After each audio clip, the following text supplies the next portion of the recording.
So, hi guys! Good evening! So, for today's vlog, gusto kong ibigay sa inyo yung aking review sa sabon na Rosmar Cagayaco Bubble Gum Flavor. So, ito guys, ay na-order ko sa Shopee at dinala ko lang dito sa Taiwan. Ilang araw ko na siyang ginamit at talagang maibigay ko na yung aking final thoughts and review sa paggamit itong soap na Rosmar Cagayaco Bubble Gum. Ito nga palang Rosmar Cagayaco soap guys ay 70 grams. And, meron siyang glutathione, alpha-arbutin, at collagen. Alam nyo ba guys, etong bubblegum na Rosmar ay hindi ko masyadong nagustuhan dahil sa kanyang amoy. Sa una lang siya, amoy bubblegum, but pag ginamit nyo na siya sa inyong katawan at tinagalan nyo, nagiging amoy, ano siya, parang amoy bareta na matapang siya guys, hindi kaaya-aya yung amoy niya at yung ingredients niya is matapang.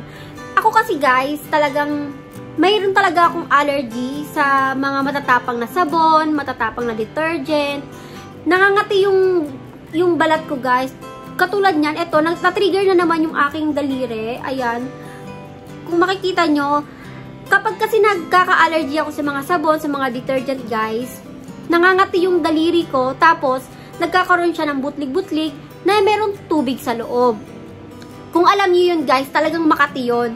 Kaya dito ko lang ulit na experience yung pangangati ng aking daliri or ng kamay noong gumamit ako nito. Etong Rosmar Cagayaco Bubble Gum guys, ay mga ilang araw ko na siyang ginamit at talagang hindi ko nagustuhan yung result niya sa akin. Sobrang dry niya sa balat at yung amoy niya is hindi amoy bubble gum after nyong magbanlaw ng tubig kapag ginamit nyo itong Rosmar Cagayaco. And meron pa ako ditong isang Rosmar Cagayaco soap na ito namang Rosmar Cagayaco Mysterious Madre Cacao. Madre Cacao, yan. Ito guys ay hindi ko pa nagagamit pero gusto kong ipakita sa inyo yung itsura. Ito nga pala yung itsura niya guys. Ito ay para sa mga merong kuto at pangtanggal ng galis. Ito naman guys ay pampa-glass skin yung kiniklaim niya.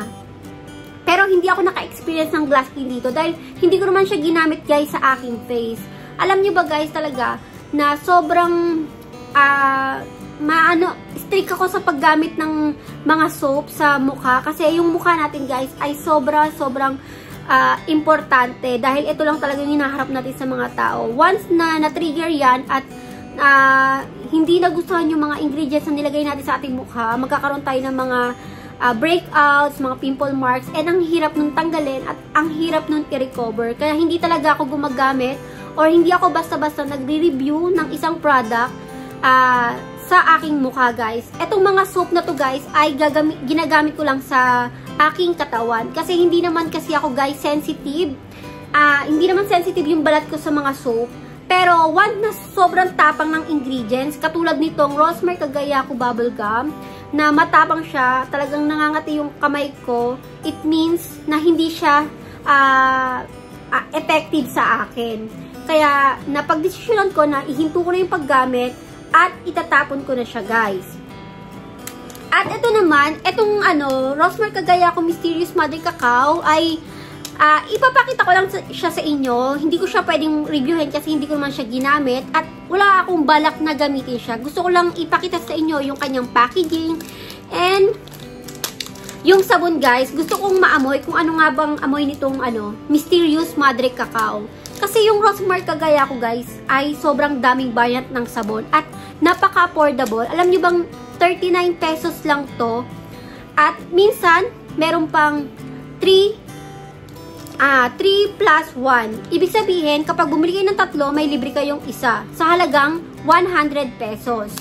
So, ito nga, ang ingredients itong Rosmar Cagayaco Mysterious Madre Cacao ay water, coconut oil, sodium hydroxide, Madre de Cacao extract, aloe vera extract, guava extract, moringa extract. Ayan, napakadaming extract. And meron din siyang fragrance. So, ayan. So, bubuksan na natin siya sa loob, guys. And ito rin ay 70 grams katulad ng Rosmar Cagayaco Bubble Gum Soap.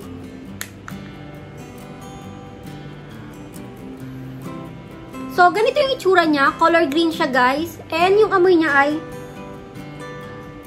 hindi siya mabango at hindi ko rin alam kung ano yung amoy niya. May pagka aloe vera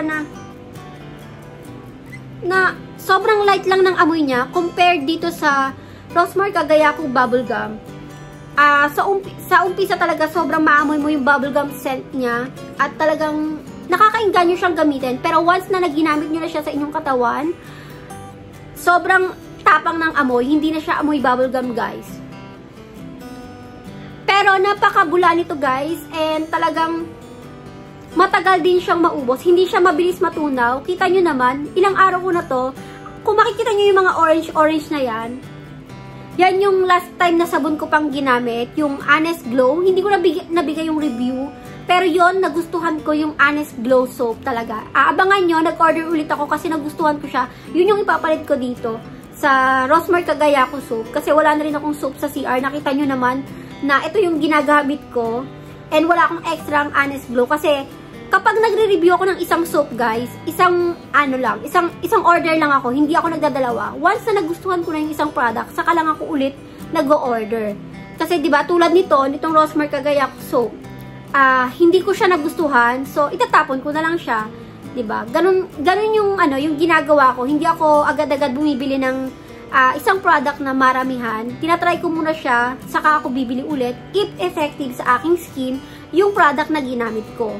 So ayan, etong Rosemary Mysterious Madre de Cacao, wala siyang gaanong amoy. And ito naman ay sobrang amoy pero sobrang tapang sa balat. Talagang nakaka-dry talaga siya ng balat at hindi ko talaga gusto yung amoy nito. Yan. Yung, ang dami niyang sa akin, ang dami niyang disadvantage. Kasi hindi ko talaga nagustuhan itong soap na to. Itong ginamit kong Rosemary Cagayaco Bubblegum soap. Hindi ko siya nagustuhan. Sobrang, ang dami niyang sa akin. Matapang, mabaho, and ayun lang.